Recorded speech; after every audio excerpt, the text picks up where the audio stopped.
বৈষম্য বিরোধী ছাত্র শ্রমিক আন্দোলনের শহীদ এবং গাজী ভাইদের আত্মার মাগফিরাত কামনার্থে এই সভার সম্মানিত সভাপতি উপস্থিত আছেন আমাদের হবিগঞ্জ পৌরসভার সম্মানিত আমির জনাব আতিকুল ইসলাম সোহাগ ভাই সহ অন্যান্য নেতৃবৃন্দ, আমার সামনে অনন্তপুরের মর্দে মুজাহিদ ভাইরা, আমাদের পক্ষ থেকে আপনাদেরকে জানাচ্ছি আন্তরিক অভিনন্দন এবং মোবারকবাদ। সম্মানিত উপস্থিতি, অনন্তপুর এলাকাটা আমাদের জন্য একটা খুবই আন্তরিক এলাকা, কারণ এই সারিতে যারা বসে আছেন ছাত্র নেতৃবৃন্দ, আমাদের প্রায় সকলেরই শৈশব কেটেছে এই অনন্তপুরে। এই অনন্তপুরে মানুষের সাথে আমাদের আত্মার সম্পর্ক, এই অনন্তপুরে মানুষের সাথে আমাদের ভ্রাতৃত্বের সম্পর্ক। আমরা এই এলাকাতে আসলে দমন পীড়নের সময়ও আমরা যখন অনন্তপুর ঢুকে যেতাম, মনে হতো এটা যেন আমার বাড়ি, মনে হতো এটা যেন আমাদেরই ঘর, আমাদেরই পাড়া, আমাদেরই মহল্লা। এতটুকু সাহস আমাদের মনে জাগ্রত হতো যে অনন্তপুর যদি আমি ঢুকে যাই তাহলে আমাকে কেউ এসে এত সহজে ডিস্টার্ব করতে পারবে না, যদিও করে 2-4 জন লোক দাঁড়িয়ে যাবে আমার পক্ষে ইনশাআল্লাহ। এইরকম একটা আবেগ অনুভূতির জায়গা অনন্তপুর। সেই অনন্তপুরে আমরা সভা করছি মুক্ত বাতাসে, সামিয়ানার নিচে, লাইটের মাইক লাগিয়ে সুন্দর একটা পরিবেশে। সেই জন্য আল্লাহর দরবারে শুকর জ্ঞাপন করছি, আলহামদুলিল্লাহ। প্রিয় ভাইরা, এই মাসটা অত্যন্ত গুরুত্বপূর্ণ একটা মাস। এই মাসে সকল জুলুম, নির্যাতন এবং বৈষম্য দূর করার জন্য, পৃথিবীকে সুন্দর একটি সমাজ উপহার দেওয়ার জন্য আল্লাহ সুবহানাহু ওয়া তাআলা নবী মুহাম্মদ রাসূলুল্লাহ সাল্লাল্লাহু আলাইহি সাল্লামকে এই মাসে পৃথিবীতে প্রেরণ করেছিলেন। আবার ওনার বৈপ্লবিক জীবন পরিচালনার মাধ্যমে সারা পৃথিবীতে বিপ্লব সংগঠিত করে পৃথিবীতে আল্লাহর রাজত্ব কায়েম করে সেই রাজত্বের বার্তা দেশ থেকে দেশান্তরে ছড়িয়ে দিয়ে এই মাসেই আবার আল্লাহ ইসলামকে পরিপূর্ণতা দিয়ে ওনার মাধ্যমে এই মাসে আবার আল্লাহ ওনাকে উঠিয়ে নিয়েছিলেন। সেই জন্য এই মাসটা মুসলমানদের জন্য, বিশ্ব মানবতার জন্য অত্যন্ত গুরুত্বপূর্ণ একটি মাস। সেই মাসেই আমরা যেহেতু এই প্রোগ্রামটি করেছি, সুতরাং এই রিলেটেড 2টা ঐতিহাসিক কথা আমাকে বলতেই হয়। 1 নম্বর ঐতিহাসিক কথা হলো যে পৃথিবীর ইতিহাসে 2 জায়গায় 2টা জাহিলিয়াতের আবির্ভাব ঘটেছিল। একটা জাহিলিয়াত ছিল 1450 বছর পূর্বে, ঈসা আলাইহিস সালাম থেকে নিয়ে ঈসা আলাইহিস সালামের পরবর্তী যে নবী করিম সাল্লাল্লাহু আলাইহি ওয়াসাল্লাম আগমনের মধ্যবর্তী 5 থেকে 550 বছর, এই বছরটাকে এইজ অফ ইগনোরেন্স বা ইয়ামে জাহিলিয়াত হিসেবে ঐতিহাসিকরা আখ্যায়িত করেছিল। সেই সময়টাতে হেন কোনো অপরাধ নেই যা নির্দ্বিধায় সংগঠিত হতো না। জুলুম, নির্যাতন, অত্যাচার, অন্যায়, অবিচার সবকিছু মানবতাকে বিপর্যস্ত করার জন্য যা কিছু প্রয়োজন সেই সময়ে নেতৃবৃন্দরা তাই করত। সেই জন্য পৃথিবীর ইতিহাসে সবচেয়ে বর্বর, সবচেয়ে অজ্ঞ এবং সবচেয়ে মূর্খতার যুগ হিসাবে সেই সময়টাকে চিহ্নিত করা হয়েছে। সকল ইতিহাসবিদরা এই ব্যাপারে একমত। প্রিয় ভাইরা, এই সময়টাকে দূর করার জন্য নবী মুহাম্মদ রাসূলুল্লাহ সাল্লাল্লাহু আলাইহি ওয়াসাল্লাম পৃথিবীতে আগমন করেছিলেন এবং ওনার দূরদর্শী নেতৃত্বের মাধ্যমে এই আইয়ামে জাহিলিয়াত নির্মূল হয়েছিল। এটা ঠিক কিনা বলেন? জানেন তো সবাই? জি জানেন। আরেকটা জাহিলিয়াত, এটা তো হয়তো আপনারা বুঝে ফেলছেন সবাই। আরেকটা জাহিলিয়াত এসেছিল আজ থেকে 15.5 বছর পূর্বে বাংলার জমিনে। সেই জাহিলিয়াতের নাম কি বলেন তো সবাই? আওয়ামী জাহিলিয়াত। সবাই বলেন এই আওয়ামী জাহিলিয়াত 1450 বছর পরে বাংলাদেশে এসে এই আওয়ামী জাহিলিয়াত পৃথিবীতে যত শান্তি শৃঙ্খলা বিরাজমান ছিল, যত সভ্যতা বিরাজমান ছিল, বাংলার ইতিহাস থেকে তা মুছে দেওয়ার জন্য যত ধরনের অন্যায়, অত্যাচার, ফেসিবাদী কায়দা, জুলুম, নির্যাতন, নিপীড়ন সবকিছু যারা করছে বাংলাদেশের সাধারণ মানুষের উপর, ঠিক না? প্রিয় ভাইরা, তারা বলতো 41 সাল পর্যন্ত তারা থাকবে, বলতো না? কি বড় বড় কৌতুক অভিনেতারা তাদের মধ্যে পয়দা হয়েছিল। প্রথমে এসে ভালো মুসল্লি ভাব ধরত, ক্ষমতায় যখন আমরা তখনই বলতাম ওই যে ক্রীড়া প্রতিমন্ত্রী, উনি এসে এত নীতিবাক্য বলতো মনে হতো উনার যে দেশপ্রেমী নেতা বাংলাদেশে মনে পার্টি সালাম দিয়ে আর খুঁজে পাওয়া যাবে না। কিন্তু আমরা মনে করতাম যে এই যে সর্ষের ভিতরে ভোট ঢুকেছে, এই নেতা যদি কোনোদিন ক্ষমতায় যায় সে যে কি করবে এটা আল্লাহই ভালো জানে। এই ধারণাটা বাস্তব হতে বেশি সময় লাগে নাই। উনি সেক্রেটারি জেনারেল নির্বাচিত হলেন, এরপরে যে ওনার মুখ ছুটেছে, এর আগ পর্যন্ত সবাই ওনাকে ভদ্রলোক বলতো, আপনারা অনেকে হয়তো এটা জানেন। কিন্তু যখন উনি ক্ষমতা পেয়ে গেছেন, ক্ষমতা পাওয়ার পর থেকে এতটাই অভদ্র তিনি হয়েছেন, ইতিহাসে এরকম অভদ্র একটা নেতা বাংলার ইতিহাসে আর এসেছে কিনা আমার মনে হয় না। সেই লোকটা বাঙালি জাতিকে নিয়ে তামসা শুরু করে দিয়েছিল। উনি খালি স্লোগান দিত খেলা হবে, কি বলতো? খেলা হবে। কিন্তু খেলা আর হইতো না। কিন্তু যখন খেলা শুরু হলো তখন ওনাকে আর খুঁজে পাওয়া গেল না। পাওয়া গেছে যা, সময় কমে তো বিস্তারিত বলবো না। একটা ঐতিহাসিক কথা বললাম, আরেকটা ঐতিহাসিক কথা বলতে হয়।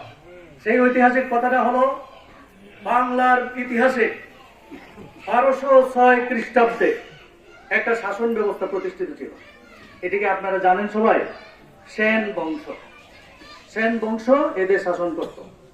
এই সেন বংশের যে প্রধান ছিলেন লক্ষণ সেন, তিনি ছিলেন রাজা। তিনি ফেসিবাদী কায়দায় জুলুম নির্যাতনের এমন কোন অধ্যায় বাকি রাখে নাই যা করলে পরে জনগণ বিরক্ত হবে না। সব ধরনের দমন পীড়ন, জুলুম নির্যাতন, নিষ্পেষণ সব তিনি করত বাংলার প্রজাদের উপর। মানুষ এতটাই অতিষ্ঠ ছিল যে এই জালেম কবে বিদায় নেবে। হিন্দু সমাজের মানুষেরা অতিষ্ঠ ছিল তার অত্যাচার। আল্লাহ সুবহানাহু ওয়া তাআলা ইসলামের এক মর্দে মুজাহিদ ইখতিয়ার উদ্দিন মোহাম্মদ বিন বখতিয়ার খিলজিকে ইশারা দিয়ে পাঠিয়ে দিলেন, যা এই জালেমকে দমন কর। আপনারা তো সবাই জানেন 17 জন গুরসওয়ার নিয়া ইখতিয়ার উদ্দিন মোহাম্মদ বিন বখতিয়ার খিলজি বীরের বেশে বাংলাদেশে প্রবেশ করেছিল। এটা তো জানেন সবাই।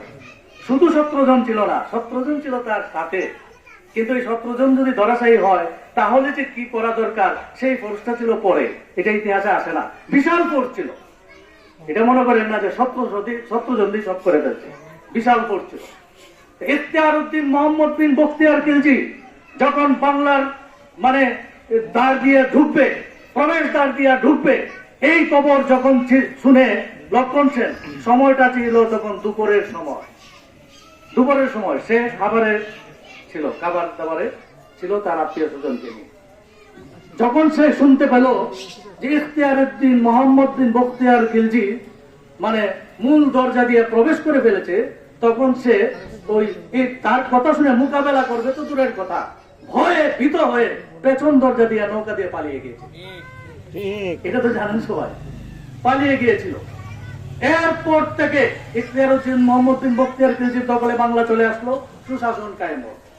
এরপর থেকে বাংলার ইতিহাসে বহু জালেম এসেছে, বহু আলেম এসেছে, বহু সুশাসক এসেছে, বহু কুশাসক এসেছে, কিন্তু ইতিহাস দ্বিতীয়বার আর লেখা হয় নাই যে কেউ খুন হয়েছে, ক্ষমতায় থেকে খুন হয়েছে, ক্ষমতা থেকে ছিন্ন ভিন্ন হয়ে গেছে, সব মস্তক তস্তস হয়ে গেছে। কিন্তু এরকম ইতিহাসে বাংলাদেশে ছিল না যে দ্বিতীয় লক্ষণ সেনের পরে আরেকজন পালিয়ে গিয়েছে।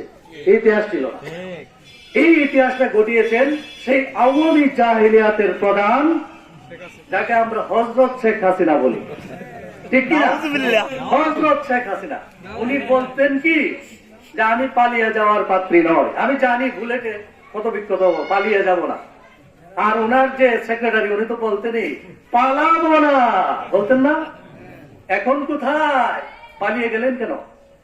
এই দুইজন শাসক, এরা বিশ্বাসঘাতক, এরা গাদ্দার, জাতির সাথে তামাশা করেছে, তারা বেঈমান, তারা জাতির জন্য সর্বোচ্চ জুলুম কারীর খেতাবে তারা ভূষিত হয়েছে।